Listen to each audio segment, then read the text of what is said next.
Dani, no primeiro bloco, logo no final, no primeiro bloco, logo no final, nós estávamos falando a respeito, né, de como as pessoas que nos estão nos acompanhando agora, que convivem com o ansioso, né, que de repente é marido, é namorado, é filho, sabe, é a mulher, a esposa, ou seja, pessoas que se relacionam com esse tipo de pessoa que tem essa patologia. De Uhum, repente, é algo que a pessoa, como você falou, algo involuntário, algo que a pessoa não consegue controlar, porque é algo que vem para ela que ela não consegue fazer nada, né? Então, uhum. como que essas pessoas que está na nossa audiência agora pode fazer, o que que ela pode fazer para poder ajudar essas pessoas que sofrem, que se acometem desses transtornos? Bom, primeira coisa é entender que a crise de ansiedade, os sintomas da ansiedade, até a pessoa estar no tratamento e começar a ver o resultado daquele tratamento, ela não tem controle nenhum sobre o que acontece. Ela não tem como simplesmente parar a crise quando ela começou, tá? Primeiro ponto é esse. Segundo, nunca deixe um ansioso com dúvida. Se a pessoa ela tem ansiedade, ela já demonstrou que todos os sintomas, os comportamentos, tudo que ela vem sentindo, vem fazendo, estão relacionados a uma possível ansiedade, um transtorno, seja qual for o tipo de ansiedade. Não deixe aquela pessoa ter dúvidas. Então, seja muito claro como que você vai falar para ela. Então, eu já tive casos assim de o marido vir para consulta junto com a esposa, porque eu estava tratando da esposa, e ele não entender aqueles surtos dela. Era assim que ele falava. Eu não entendo esses surtos que ela tem do nada, porque eu nem estava fazendo nada, mas ela vem com surtos do nada. E aí, quando eu expliquei a ansiedade para ele entendeu. E aí, até a relação das pessoas que não têm ansiedade com os ansiosos é uma relação mais delicada. Você precisa entender como essa ansiedade funciona. Então, se seu parceiro ou parceira foi diagnosticado com ansiedade, entenda o que é essa doença. Entenda o que pode acontecer e, principalmente, entenda a pessoa que está do seu lado. Porque uma coisa é eu dizer para você que a ansiedade vai ser assim, assim, assim. Outra coisa é você vivenciar alguém que vive com ansiedade ou uma crise de ansiedade naquele momento. Então, para quem está, digamos que, próximo das pessoas, não vai entender quando uma crise começa, não vai entender por que aquela crise naquele momento. Então, de cara, entende a doença. Ponto. Entende como o seu parceiro ou parceiro, ou alguém que você ama, que você convive, como que é a ansiedade daquela pessoa. Como é que como que é os sintomas, quais são os sintomas, quais são os possíveis gatilhos que podem desencadear uma crise. Entenda essas coisas. Você entendendo isso, você vai entender que aquela pessoa funciona diferente de você. Então, por exemplo, Rafael vai ter uma crise de ansiedade. Eu vou estar perto dele. Eu sou psicóloga, eu sei como é que uma crise de ansiedade funciona. Qual é o meu primeiro passo? Mudar o foco dele.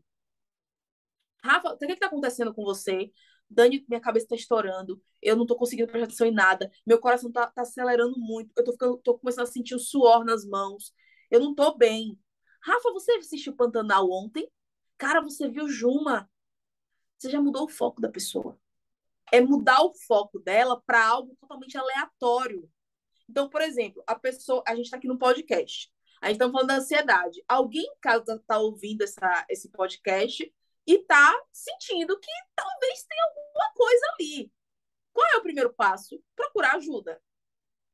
Até você marcar a consulta, talvez você não encontre a consulta para o mesmo dia, para a mesma semana. Tenha que esperar uma semana, alguma coisa assim.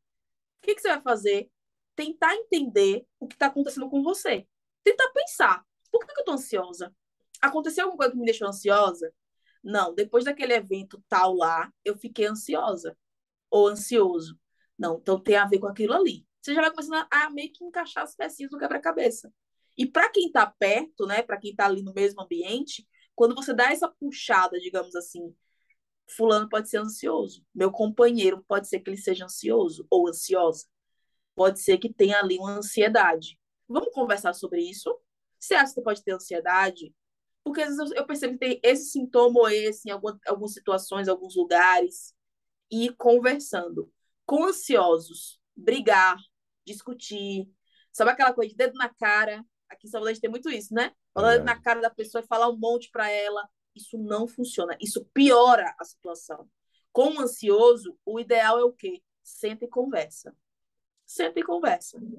Não tem. Eu ouvi no outro dia uma pessoa falando assim: com ansiosos, você tem que dizer o minuto, a hora, o minuto e o segundo que você vai fazer alguma coisa. Não precisa disso. Se você for fazer, você combinou uma coisa com o ansioso, cumpra. Você vai se atrasar? Ligue e avise. Ó, eu tô a caminho, mas eu vou me atrasar um pouco porque eu tô no engarrafamento. Tá tranquilo. Porque o ansioso tem muito essa coisa do controle. Então, ele precisa saber o que está acontecendo, ele precisa ter controle das situações. E quando o controle não acontece, é que muitas vezes as emoções Que afloram e aí aflora. vem as crises. Isso. E aí, quando você está com ansioso, por exemplo, você marcou um encontro com ansioso, de tomar um café, você vai atrasar, liga e avisa. Você não vai poder ir, liga e avisa que você não vai poder ir. Então, manda mensagem. O WhatsApp tem tanta facilidade para a gente hoje. Avisa, ó, não vou poder ir, aconteceu um imprevisto aqui, eu tive um problema no trabalho, não vou conseguir chegar, podemos remarcar para outro dia. Mas comunique as coisas, fale as coisas, seja claro na sua comunicação. E ser claro na comunicação não é falar, olha, eu não quero que você fique ansiosa, tá? Mas é que, não, é, olha, aconteceu a situação X, eu precisei fazer isso e aconteceu dessa forma. Ponto. Já ali, você já acabou com qualquer pensamentos loucos que possam vir. Porque esse é um dos sintomas também da ansiedade. Você ter pensamentos muito loucos, assim, sabe? Que uma pessoa que não tem ansiedade não teria aquele pensamento, mas a pessoa ansiosa, ela pensa milhões de coisas ao mesmo tempo. Então, por exemplo, você marcou com sua esposa de encontrar ela no shopping. Ela tá lá te esperando no shopping. Você não ligou, não avisou que vai demorar, já passou, já tá no horário que você disse que chegaria. Você não falou nada, não avisou, não tá no WhatsApp online, tipo assim, foi visto por último meia hora atrás, ele tá me traindo. Eu tenho certeza disso. Ele tá com aquela quenga. O pessoal nem fala muito isso, né? Tá com aquela Nossa. quenga. Entende? Então, a pessoa ansiosa, ela vai criar um roteiro na cabeça dela que vai fazer sentido. Porque os pensamentos negativos e esses loucos que a gente chama, vai vir com tudo, vai bombardear a mente dela. Até você chegar no shopping e dizer, é porque tá tendo uma manifestação ali fora e eu demorei para entrar no shopping. Aí aquele pensamento louco que está atraindo ela, que agora faz, acabou. Acabou. É exatamente assim que acontece. É exatamente assim que acontece. Então, a principal ferramenta é a conversa, o diálogo, é sentar e Sim, conversar. sim, sim, sim. Para você entender e para você esclarecer regras que funcionem para os dois. E isso vale não só para relacionamentos marido-mulher, namorado-namorada, né, ficantes, enfim, mas para pai, mãe, irmãos, amigos, qualquer tipo de relacionamento. Eu aproveito esse gancho, Dani, que você falou, né, de qualquer Ah, pai, filho e tal. Às vezes, a ansiedade, ela já ocorre na infância, né? Isso é uma coisa que já vai crescendo com a pessoa. Como é que os pais que estão nos vendo agora conseguem verificar se esse comportamento está acontecendo com o filho dele e quando é que ele tem que tomar a atitude de levar realmente a criança, né? De repente é uma criança bem menor, bem pequeno, para o tratamento médico? acontece da mesma forma do adulto. Os sintomas começam, você vai percebendo que são sintomas que se repetem em situações específicas. Por exemplo, criança tem muita coisa com escola. Uma criança não querer ir para a escola quando é uma escola diferente, não tem amiguinhos lá ainda, ok. Começa com a criança, vai trabalhando isso nela, que a escola é importante para ela aprender, que todo dia que ela vai para a escola, ela vai aprender uma coisa nova. Quando chegar em casa, ela vai ensinar o que ela aprendeu aos pais e estimulando a criança. Ok. A criança começou a fazer amizades na escola, de repente a criança começa simplesmente a não querer ir mais para a escola. Todos os dias, no horário que, que a criança tem que se arrumar para ir para o colégio, enjoos, vômitos, diarreia, dores de cabeça, diz que está passando mal, diz que está com um negócio no estômago, as pessoas falam muito isso. Eu sinto um negócio no estômago, um negócio assim na minha barriga, um negócio estranho, tem dor de cabeça, chora muito, muito, muito, muito, assim, aquele choro desesperador. Ou tem crianças um pouco mais velhas, né? Estamos falando de criança de 9, 10, 11 anos, que elas dizem assim: eu não quero ir para a escola, eu odeio a escola, eu não suporto a escola. Quando começa a falar isso, já tendo amizades no colégio, o colégio até aqui não apresentou nada que fosse motivo, nada de bullying, preconceitos, nada que justificasse a criança não querer ir para o colégio. Está na hora de procurar um especialista. Está na hora de procurar alguém para ajudar o seu filho a entender que ele está com ansiedade e entender por que essa ansiedade. As crianças que eu já atendi crianças há um tempo atrás, hoje eu não atendo mais. Hoje é adolescentes e adultos que eu atendo.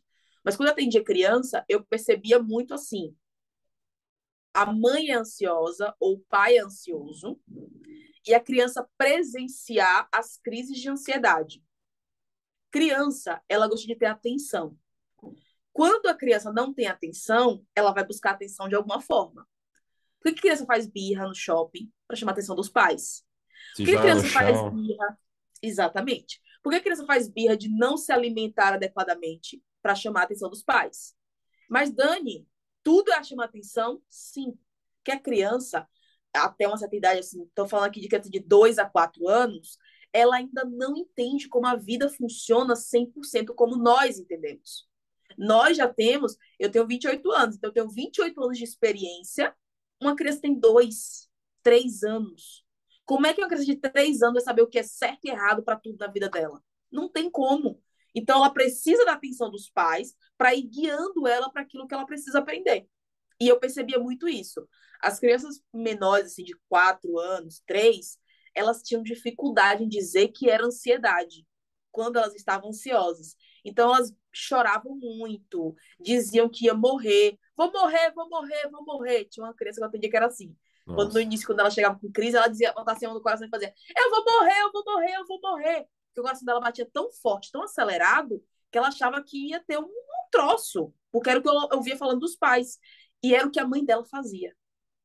Ela repetia o comportamento da mãe. Para quê? Para chamar a atenção dos pais. E é para alguma coisa específica? Talvez não. Talvez seja só porque, infelizmente, hoje, os adultos estão muito viciados nas telas Na e verdade, não prestam atenção na quem estava família. precisando do tratamento eram os pais, não É, a criança, né? também, também. Mas é aquela coisa, quando leva para terapia, vai para psicólogo. Chega no psicólogo, se for um bom psicólogo, especialista naquela área, especialista em crianças, ele vai identificar na primeira consulta que o problema talvez não seja nem na criança. E aí o Entendi. tratamento é na criança, mas indiretamente nos pais. Então, é muito disso assim, criança tem isso, de repetição. Nós adultos também temos. A gente repete um comportamento que a gente acha bonito. A gente Verdade. vê um amigo da gente fazer algo que é legal, a gente vai repetir Quer aquilo. Por repetir. que a criança não vai fazer? Já que a criança não tem experiência. Ela tá conquistando as experiências dela.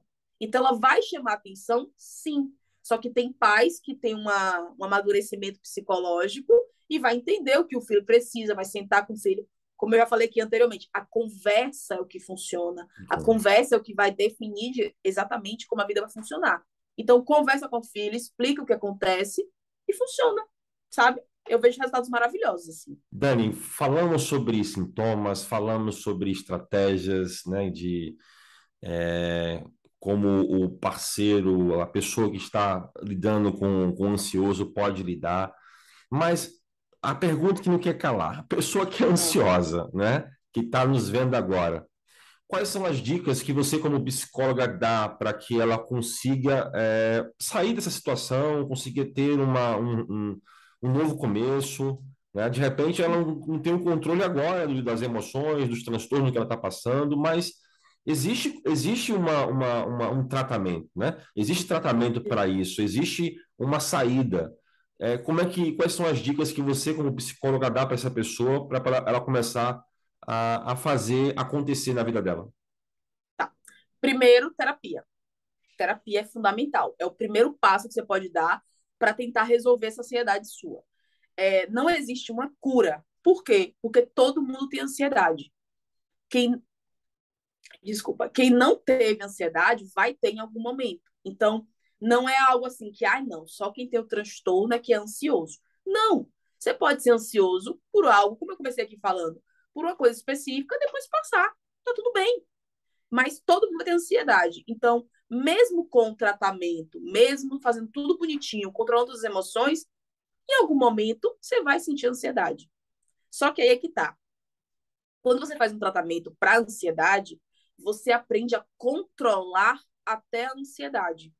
Você consegue entender como a sua ansiedade começa, até onde ela vai e até onde ela pode ir, que é onde você coloca o limite. Então, tá, eu tenho um evento na sexta-feira, tudo bem eu ficar ansiosa, porque eu quero estar bonita, eu quero estar bem vestida, bem maquiada, eu quero chegar e vou fazer muito network nesse evento, então eu quero estar bem apresentada, eu quero ter uma noção do que eu vou falar com as pessoas, eu quero falar bem. Então, vai criar uma ansiedade para esse momento. Acabou o momento, acabou a ansiedade. Acabou o evento, você foi para casa, no caminho até em casa, a ansiedade vai baixando. Porque a ansiedade é normal quando existe algo que justifique ela. Então, tá tudo bem. Só que quando isso se transforma em algo mais corriqueiro, da rotina, do dia a dia, é que chama atenção. Mas, assim, o principal de tudo, terapia, procura um psicólogo que seja que você goste, tá? Porque terapia assim, nem todo mundo vai se identificar com o mesmo psicólogo. Tem pessoas que dizem: "Nossa, fulana de tal psicóloga maravilhosa". Aí você vai, a pessoa fica muda a sessão inteira. Aham, tá bom.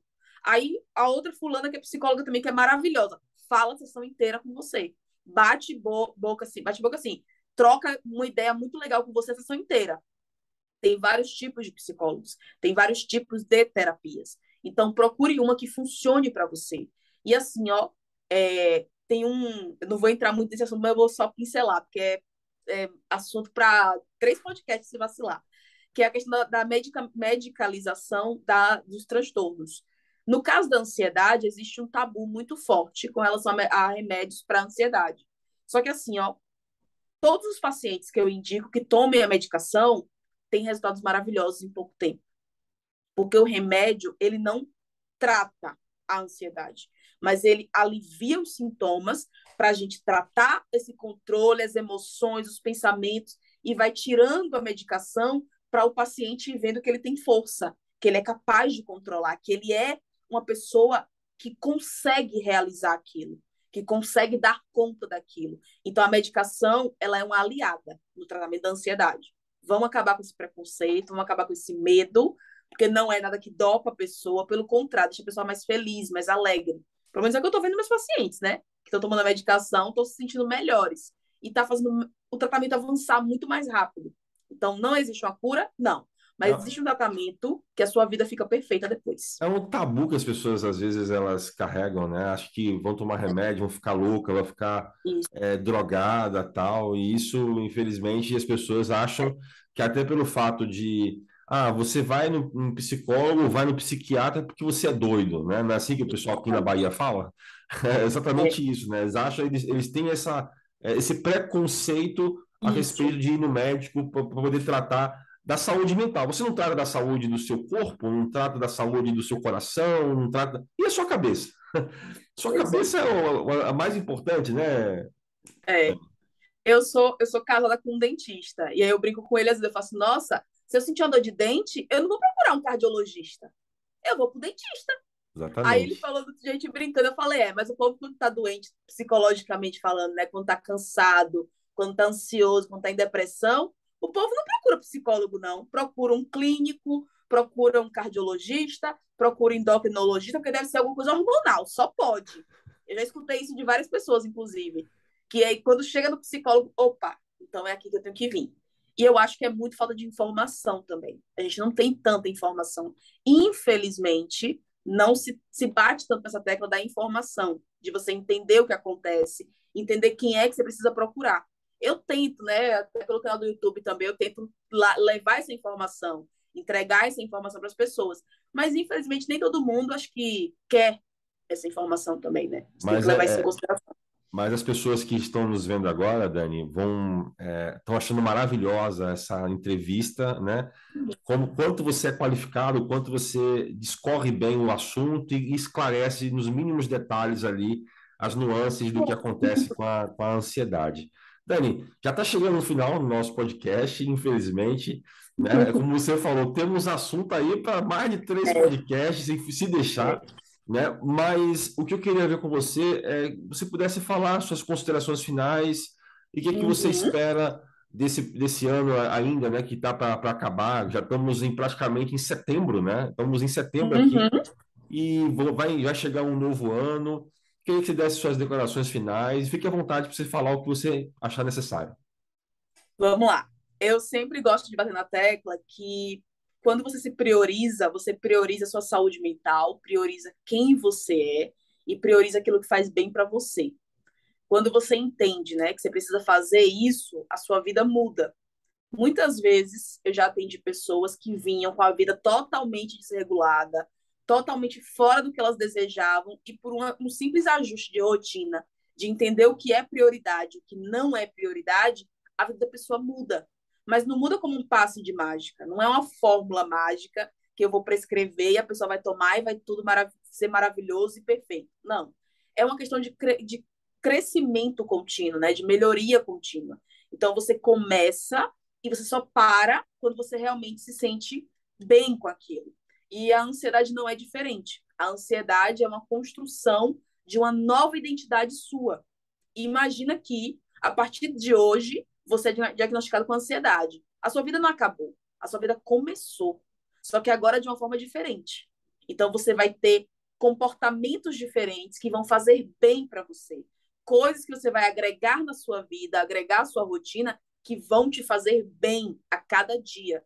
Então, eu costumo dizer que a ansiedade, ela não é o fim do mundo, não. Ela pode ser o início de novos tempos. Então, vamos com calma, vamos devagar. Não tenha medo de nada, não tenha medo de nenhum tipo de transtorno, porque a ciência tem avançado muito, a gente tem feito cada descoberta maravilhosa sobre novos tratamentos e novas formas de tratar tanto as pessoas quanto as doenças. Então, sem medo, sem tabu.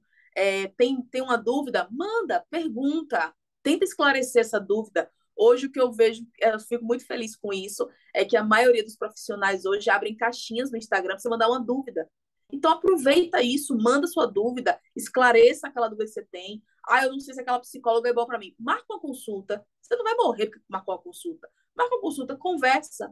É só um tabu que criaram na nossa mente que quem vai para psicólogo é doido. Então, eu acho assim, problemas todo mundo tem, mas quem quer resolver é um outro perfil, é uma outra galera. Então, se você tem um problema e quer resolver, busca ajuda. Não precisa ser comigo, não, porque eu tô fazendo aqui podcast. Se quiser me procurar, pode procurar. Mas não precisa ser necessariamente comigo. Mas veja um psicólogo que você se identifique, que você goste do conteúdo, goste da forma dele funcionar, né, da terapia funcionar com ele, e vai. Só que não deixe para depois, tá? Procrastinar é um problema sério. Quando você procrastina algo que, não, eu tenho que fazer, mas amanhã eu faço.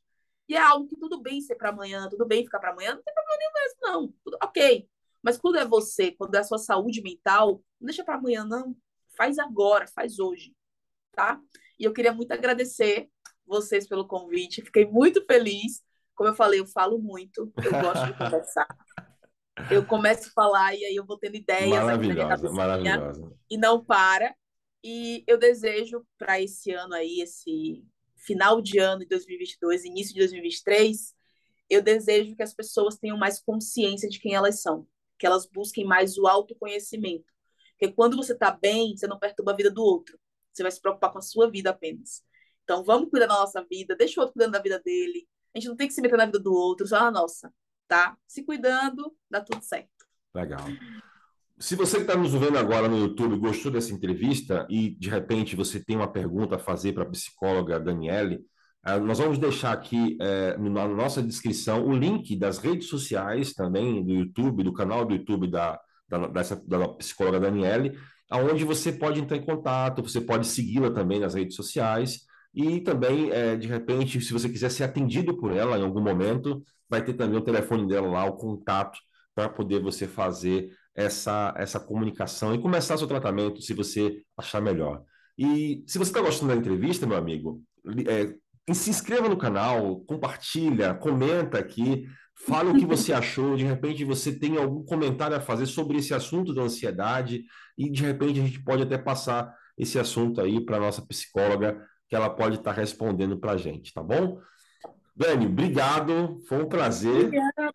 brigadão e até a próxima. Até qualquer hora. Beijo, tchau, tchau.